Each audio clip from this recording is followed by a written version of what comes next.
Section 111 BNS అంటే ఏంటి? దాంతో పాటు ఈ ఆర్గనైజ్డ్ కింద కొన్ని కేసులు పెడుతూ ఉంటారు గదా! ఈ కేసులకు సంబంధించి అసలు ఎలా రిజిస్టర్ చేస్తారు పోలీసులు? ఇది ఆర్గనైజ్డ్ క్రైమ్ అనేది గతంలో ఉన్న ఐపీసీ 1861లో లేదు. ఓకే. అయితే 1990లో మహారాష్ట్రలో అంటే బాంబేలో హ్మ్. పెద్ద పెద్ద దావూద్ ఇబ్రహీము, చోటా షకీలు, రకరకాల మాఫియాలు హ్మ్. ఒక ఆర్గనైజ్డ్ క్రైమ్ చేసేది. ఈ కిల్లింగ్ ఇది మన కిడ్నాపింగ్‌లు, ర్యాన్సమ్ కోసం బెదిరించడము ఇవన్నీ చాలా విపరీతంగా జరిగేది. హ్మ్. సినిమా యాక్టర్స్‌కు అవును. ఎవరికీ రక్షణ లేదు. హ్మ్. ఈవెన్ పొలిటీషియన్స్ కూడా. ఆ టైంలో Maharashtra control of organised crime act అనేది ఒకటి తెచ్చారు. దాని స్పెషాలిటీ ఏమంటే దాంట్లో కన్ఫెషన్స్ పోలీస్ ఆఫీసర్ రికార్డ్ చేయొచ్చు. ఓకే. మామూలుగా అయితే 164 కింద పాత చట్టం సిఆర్‌పిసి. హ్మ్. జ్యుడిషియల్ మేజిస్ట్రేట్ చేస్తారు. కానీ అక్కడ పోలీస్ ఆఫీసర్ చేస్తే సరిపోతది. హ్మ్. మామూలుగా ఇండియన్ ఎవిడెన్స్ యాక్ట్ 25 ప్రకారం సెక్షన్ 25 ప్రకారం పోలీస్ ఆఫీసర్ ఎదుట ఏం ఒప్పుకున్నా, ఏం నేరం కన్ఫెస్ చేసినా అది కోర్టులో అతనికి వ్యతిరేకంగా ఉపయోగించే జాలం ఓకే. అని ఉంది. దానికి ఓవర్ రూల్ చేస్తూ అంటే ఓవర్ రైట్ చేస్తూ ఆ చట్టంలో ఆ ప్రొవిజన్ పెట్టారు.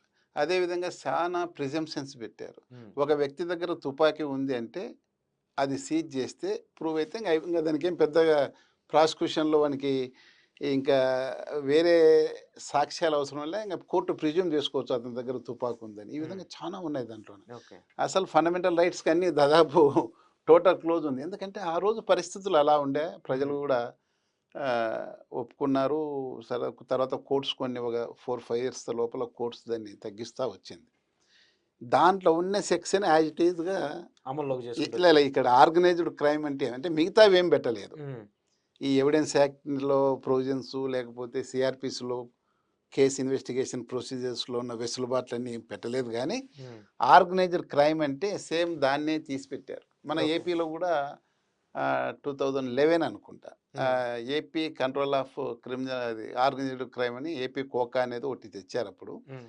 ఎవ్రీ 3 ఇయర్స్ ఉంచాలన్నారు. దాంట్లో అప్పుడు మేము చిత్తూరులో పనిచేసేటప్పుడు హ్మ్. ఎర్రచందనం స్మగ్లర్స్ మీద దీన్ని పెట్టాలని అప్పుడు స్టడీ అవునా? చేయడం జరిగింది ఓకే. నేను. ఆ! చిత్తూరు డీఎస్పీ ఉన్నప్పుడు. హ్మ్. కాంతిరాణ టాటా గారు మా ఎస్పీ.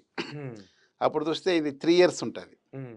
ఏదైనా ఒక చట్టంతో నిషేధింపబడిన నేరాన్ని అది 3 సంవత్సరాల శిక్ష హ్మ్. పట్టదగ నేరమైతే అది కంటిన్యూగా చేస్తా ఉంటే వాళ్ళ మీద ఇది పెట్టొచ్చు. అందుకని అప్పుడు ఎర్రచందనం కేసుకు సంవత్సరం కన్నా ఎక్కువ లేదు. ఓకే. ఆ! బిలో 2 అవును. ఇయర్సే. అవునవును. హ్మ్. అందుకోసం మేము అది అంటే ప్రయోగాత్మకంగా మనం పెట్టలేకపోయినాం. హ్మ్. అది ఇది ఇప్పుడేమంటే ఆర్గనైజ్డ్ క్రైమ్ అనేది ఎనీ ఏం చెప్తారంటే ఎనీ కంటిన్యూయస్ యాక్టివిటీ హ్మ్. Criminal activity specially prohibited by statute అంటే ఒక చట్టం ద్వారా ఏదైనా నిషేధింపబడిన నేరం హ్మ్. అది 3 సంవత్సరాలు గానీ అంతకన్నా ఎక్కువ ఉండి పట్టదగిన అంటే కాగ్నిబుల్ అఫెన్స్ అయితే హ్మ్. అని ఫస్ట్ నంబర్ 1. ఏది చట్టం ద్వారా నిషేధింపబడినది ఏమంటే ఇప్పుడు ఆర్మ్స్ యాక్ట్ ఉంది. No person shall possess arms without licence అంట. హ్మ్. అంటే నిషేధిస్తారు.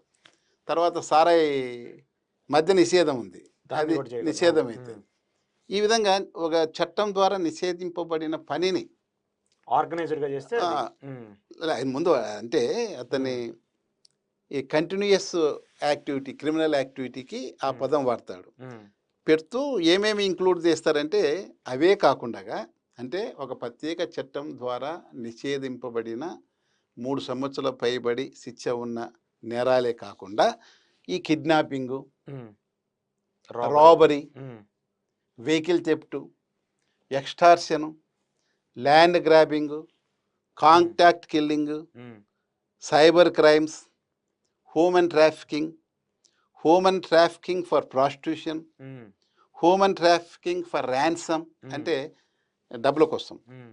Trafficking of drugs or weapons or illicit goods or services. Okay.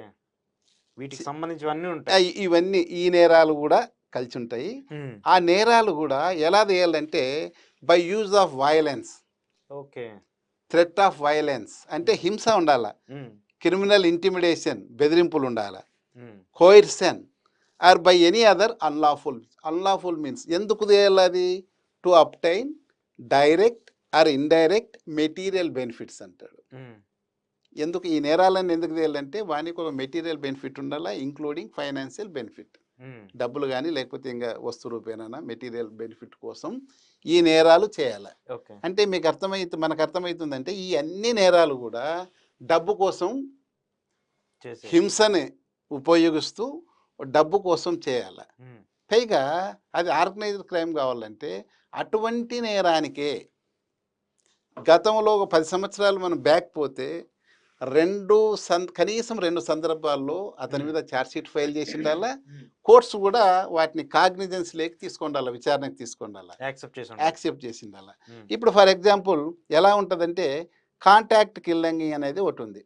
అంటే మన ఏమంటారు సుఫారీ తీసుకొని మర్డర్ చేసేవాళ్ళు ఉంటారు.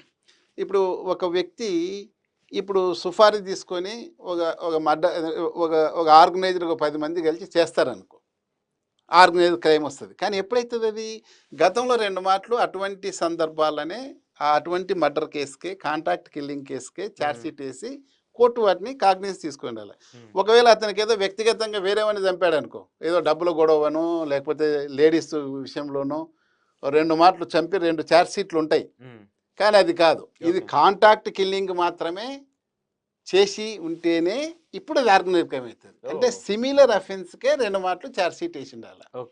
ఇక్కడ ఆ సందర్భంలో మనం సైబర్ క్రైమ్ని ఏ విధంగా అర్థం చేసుకోవాలంటే సైబర్ ఫ్రాడ్స్. ఇప్పుడు మనం చూస్తున్నాం, ఇప్పుడు డిజిటల్ అరెస్ట్ అని వాడు పోలీస్ యూనిఫామ్లో కనపడతాడు, మంచి డాక్టర్నో ఎవరినో పట్టుకుంటాడు, బెదిరిస్తాడు, ఏదో నీ దాంట్లో అది ఫ్రాడ్ అయింది, ఇది ఫ్రాడ్ అయింది, మిమ్మల్ని అరెస్ట్ చేస్తున్నాం, ఈడీ వస్తుంది, అది ఏదని డబ్బులు గుంజేస్తున్నాడు. అవి సైబర్ క్రైమ్స్ అంటే ఇట్లా ఏదంటారు పోస్టులు ఫార్వర్డ్ చేయడం కానీ, పొలిటికల్ పోస్టులు ఫార్వర్డ్ చేయడం కానీ అది సైబర్ క్రైమ్ కాదు. ఈ ఆథర్ ఎవరైతే ఉందో చట్టం అంటే పార్లమెంటు చట్టం చేసేటప్పుడు వాళ్ళ ఉద్దేశము సైబర్ క్రైమ్ అంటే అక్కడ ఒక డబ్బుల కోసము బెదిరించడం, డబ్బుల కోసము హింస కానీ బెదిరించ కానీ క్రిమినల్ ఇంటిమిడేషన్ చేసి డబ్బుల లాగ్ కోసం చేసే నేరాలే సైబర్ క్రైమ్ అయితే. అంటే ఇప్పుడు సైబర్ క్రైమ్ మనం ఎలా అర్థం చేసుకోవాలా, సైబర్ ఫ్రాడ్స్ అయితే కరెక్ట్ పదం, అది క్రైమ్ కింద కాకుండా ఫ్రాడ్స్ సైబర్ ఫ్రాడ్స్ అది కరెక్ట్ పదం ఉంటుంది. మన దృష్టివశాత్తు సైబర్ క్రైమ్ అనేది ఎక్కడ కానీ డెఫినేషన్ లేదు. సైబర్ క్రైమ్స్ అని డెఫినేషన్ లేదు మన బిఎన్ఎస్లోన. కాబట్టి ఇప్పుడు చేసే అరెస్టులన్నీ కూడా దాన్ని మిస్రిప్రజెంట్ చేసి చేస్తున్నారు. అంటే ఒక చిన్న డౌట్ సార్, ఇక్కడ ఇప్పుడు పోస్ట్ పెట్టడం ఎవరైనా కామన్ గా చేస్తుంటారు సోషల్ మీడియా. ఇప్పుడు సోషల్ మీడియా పెరిగిపోయిన తర్వాత అందరు పోస్టులు పెడుతూ ఉంటారు. ఇప్పుడు ఏంటి, ఒక పార్టీని ఇబ్బంది పెడుతుంటారు, లేదంటే ఒకళ్ళు మిస్యూజ్ కింద పోస్టులు పెట్టి వాటిని షేర్ చేసినా కూడా అరెస్ట్ చేస్తామని చెప్పేసి అంటే ఇప్పుడు చట్టంలో ఏముందంటే సర్క్యులేట్ చేస్తే కూడా అని ఉంది. ఏది పోస్టుల్ని పెట్టిన అది లేదు. అది ముందు 66A అని ఒకటి ఉండే, ఐటీ యాక్ట్ మన 2000లో, ద ఇన్ఫర్మేషన్ టెక్నాలజీ యాక్ట్ 2000లో 66A punishment for sending offensive messages through communication services. అంటే అఫెన్సివ్ మెసేజెస్ మన ఈ వాట్సాప్ ద్వారా ఇలా సర్క్యులేట్ చేస్తే అది నేరం అని ఉండే ముందు. దీని మీద సుప్రీంకోర్టు దాన్ని స్ట్రైక్ డౌన్ చేసేసి లేదు లేదు అసలు. అంటే ఇది మన ఫండమెంటల్ రైట్ ఆఫ్ ఎక్స్ప్రెషన్, మన వ్యూస్ని ఎక్స్ప్రెస్ చేసేకి ఆటంకంగా ఉంది అది చట్టము. కాబట్టి దాన్ని మేము స్ట్రైక్ డౌన్ చేస్తున్నాం అన్నారు.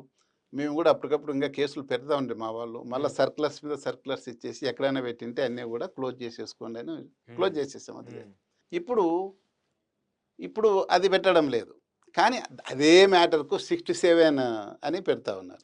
67లో ఏమంటే ఇంతకుముందు మాకు 292 ఉండే, ఇప్పుడు ఈ బిఎన్ఎస్లో 294 ఉంది. ఏదైనా అబ్సీన్ మెటీరియల్ని పబ్లిక్ కనపడేటట్లే ఎగ్జిబిట్ చేస్తే దానికి 2 years కొంత ఫైన్ ఉండే.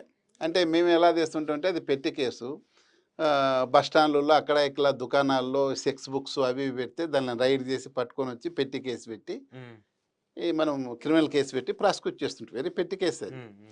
అదే మ్యాటరే ఇది 67. అంటే ఎలక్ట్రానిక్ మీడియాలో మనం చేస్తే అంటే ఎవరైనా యువకులు దాన్ని చూసి ప్రభావం అవుతారు అనే ఉద్దేశం ఉంది. కానీ ఒక ఆయన ఇప్పుడు అశోక్ మీద అశ్లీలంగా అంటే ఒక పోస్ట్ ఎవరో పెట్టారు. బట్టలన్నీ ఇప్పేసి ఏదో పెడతారు, డ్రాయర్తో ఉన్నట్లు హ్మ్. చూపించేస్తారు. నీది అశ్లీలంగా ఉన్న పోస్టులు ఉన్నందుకు అది వేరే పబ్లిక్ ఇన్ఫ్లుయెన్స్ అయిపోతారు, యూత్ చెడిపోతారు అనే ఉద్దేశం తప్పిస్తే నీ ఇక్కడ కూడా నీ- నీ- నెగటివిటీ. నీకేదో జరిగిపోయిందని కాదు అది. హ్మ్. నీ నీ నీ- నీ ప్రైవసీని లేకపోతే నీ డీసెన్సీని ప్రొటెక్ట్ చేయాలని కాదు ఆ సెక్షన్ హ్మ్. ఉండేది. అది కామన్ పబ్లిక్ చెడిపోతారు దాన్ని చూస్తే అని, అంటే అటువంటి సర్క్యులేట్ చేయకుండా హ్మ్. అబ్సీన్ ఇష్యూస్ని సర్క్యులేట్ చేయకుండా ఉండేకనేది అది. హ్మ్. కాబట్టి ఇప్పుడు ఏదైనా పెట్టాలంటే సరే, ఆ, ఇప్పుడు అశోక్ నన్ను అనుకో, అశోక్ బోని వేరే అర్ధనగ్నంగా తీసుకొచ్చి నీ ఫోటో ఇదేస్తారు కదా, అటువంటప్పుడు ఈ కేసులు పెట్టొచ్చు. ఓకే. అంటే వాళ్ళ మిస్‌బిహేవియర్ కింద ఆ, ఎవరైనా అప్పుడు మిస్‌యూజ్ చేసుకుంటే. చేస్తే కానీ ఇవన్నీ పోలీసు వాళ్ళు సుమోటో పెట్టే కేసులు అవన్నీ. హ్మ్. అంతేగాని అశోక్ ఫ్రెండ్స్ ఎవరో దేశంలో 10 చోట్ల నుంచి మా మనోభావాలు దెబ్బతిన్నాయి మా ఫ్రెండ్ అశోక్, ఆ, హ్మ్. అందుకోసం మేము క్రిమినల్ కేసు పెడుతున్నాం పెట్టండి అంటే పెట్టేది కాదు. ఓకే. ఇంకోటి సార్ ఈ మామూలుగా ఆర్గనైజ్డ్ క్రైమ్ అంటే ఇప్పుడు బేసిక్ ఏంటంటే ఎవరైనా మనోభావాలు దెబ్బతిన్నాయి. ఇప్పుడు ఎవరో ఒక ట్వీట్ పెట్టారు. ఒక పోస్ట్ పెట్టారు. ఆ పోస్ట్ వల్ల మా మనోభావాలు దెబ్బతిన్నాయని చెప్పేసి పోలీస్ స్టేషన్‌కెళ్ళి కంప్లెయింట్ ఇస్తూ ఉంటారు. అసలు మనోభావాలంటే ఏంటి? పోలీసులు దాన్ని కేస్ కింద ఎలా కన్సిడర్ చేస్తారు? కన్సిడర్ చేసి వాటి మీద ఎఫ్ఐఆర్‌లు నమోదు చేసి, చార్జ్ షీట్ చేసి మళ్ళీ కోర్ట్‌కి తీసుకెళ్ళటం ఏంటి? అదే చెప్తున్నా కదా, ఇప్పుడు చట్టంలో ఉన్న చిన్న లుసుగులు తీసుకొని హ్మ్. ఇప్పుడు చేస్తా ఉన్నారు మా వాళ్ళు కూడా. హ్మ్. ఇవి ఏ కేసులు కూడా ఫైనల్గా ఎక్కడ నిలబడవు. ఓకే. ఇవన్నీ కూడా అన్నీ కూడా ఇప్పుడు టెంపరీగా ఎవరైతే వెరీ వెరీ యాక్టివ్గా ఉన్నారో, హ్మ్. ఆ, ఎక్కువ, అంటే నేను గమనిస్తుంది ఏంటంటే ఎక్కువ వాళ్ళని ఎవరైతే ఇబ్బందులు పెడుతుంటారు. ఇబ్బంది పెట్టారో గతంలో, హ్మ్. అంటే సోషల్ మీడియా ద్వారా వాళ్ళ క్యారికేచర్స్ గీయడము, ఆ, ఒక సోషల్ మీడియా కార్యకర్త ఒక ఒక యువ నాయకుడి తలలో ఏం మెదడు లేదని చూపిస్తా ఉండే. అవును. అవును. హ్మ్. హ్మ్. ఆయన కంటిన్యూగా జైల్లోనే ఉన్నాడు ఇప్పుడు. అవునా? ఆ! కంటిన్యూగా హ్మ్. ఇంటూరు రవికిరణ్. అవును. అవును. ఇంటూరు రవికిరణ్ అని హ్మ్. అతని మీద ఏం కేసులు లేవు. హ్మ్. ఏదైనా కానీ ఎన్ని కేసులు పెట్టినా బిలో 7 ఇయర్స్ లోపలే ఉన్నాయి అన్ని. ఓకే. ఆ! అన్నీ కూడా మామూలుగా ఇప్పుడు ఇప్పుడు 35C కింద నోటీస్ ఇచ్చి పంపించాలి. హ్మ్. మామూలుగా అయితే వాస్తవం. మామూలుగా అయితే హ్మ్. ఏం చేశారు, ఒక దాంట్లో రిమాండ్ తీసుకున్నారు, హ్మ్. తర్వాత పీటీ వారెంట్లు వేసి తిప్పుతున్నారు. ఓకే. ఈవెన్ కోర్టు కూడా పీటీ వారెంట్ ఏంటి అంటే ఇది పాత సెక్షన్ ప్రకారం 167, 267, హ్మ్. 267 సిఆర్పిసి ప్రకారము ఒక మేజిస్ట్రేట్కి ఆ ముద్దాయి మాకు అవసరం అంటే మీ జైల్లో ఉంటే నా దగ్గర ప్రొడ్యూస్ చేయమని, హ్మ్. తర్వాత 167 అంటే అరెస్ట్ చేసినాము మీరు హ్మ్. రిమాండ్ చేయమని హ్మ్. అని మనం పీటీ వారెంట్ కోసం రిక్వెషన్ ఇచ్చినప్పుడే ఇవి రెండు అర్థమవుతాయి. హ్మ్. అంటే 161 కింద ఎప్పుడైనా కానీ అరెస్ట్ చేసి ప్రొడ్యూస్ చేసినప్పుడే మేజిస్ట్రేట్ రిమాండ్ చేయాలి. మరి 7 ఇయర్స్ ఉన్నప్పుడు ఇంకా అవసరం ఏముంది, హ్మ్. రిమాండ్ చేయాల్సిన అవసరం ఉంది, అవసరం మీరు లేదు. నోటీస్ ఇవ్వచ్చు. హ్మ్. చాలా మంది మేజిస్ట్రేట్స్ హ్మ్. ఇప్పుడు పీటీ వారెంట్ కోసం రిక్వెషన్ ఇస్తున్నారు పోలీస్ ఆఫీసర్స్. ఎందుకు మీరు 41A నోటీస్ అంటే 30, ఇప్పుడు ప్రస్తుతం 35(3) కింద నోటీస్ ఇచ్చి పంపండి అని రిజెక్ట్ చేస్తున్నారు. హ్మ్. కొంతమంది మాత్రము వాళ్ళని పీటీ వారెంట్ ఇచ్చి ప్రొడ్యూస్ చేస్తున్నారు. అంటే హ్మ్. ఇప్పుడు అనంతపురంలో ఉంటాడు అనుకోండి, వైజాగ్ తీసుకొస్తారు. వైజాగ్లో ఉన్నోడు కరెక్ట్ ఉంటే నెక్స్ట్ డే తీసుకొచ్చేసి, ఇవి చిత్తూరులో ఉంటే తీసిపోయి మళ్ళా శ్రీకాకుళంలో హ్మ్. లేకపోతే పలాసలో హ్మ్. ఇట్లా ప్రొడ్యూస్ చేసి తిప్పి వాళ్ళని మనోస్థైర్యం దెబ్బతిని పిల్లని చేస్తున్నారు. కానీ ఏ కేసు నిలబడదు. హ్మ్. కేవలం ఇప్పుడు రిమాండు ఈ తిప్ప అవి అసలు ఎన్ని రోజులు పెడతారనేది, అంటే ఏదో సందర్భంలో ఏదో కోర్టు కళ్ళు తెరుస్తుందని చూడాల్సింది తప్పిస్తే, హ్మ్. ఎందుకంటే ప్రతి కేసులో ఇట్లా ప్రొడ్యూస్ చేస్తేనే బెయిల్ పిటిషన్ వేసుకోవాలి. హ్మ్. అవును.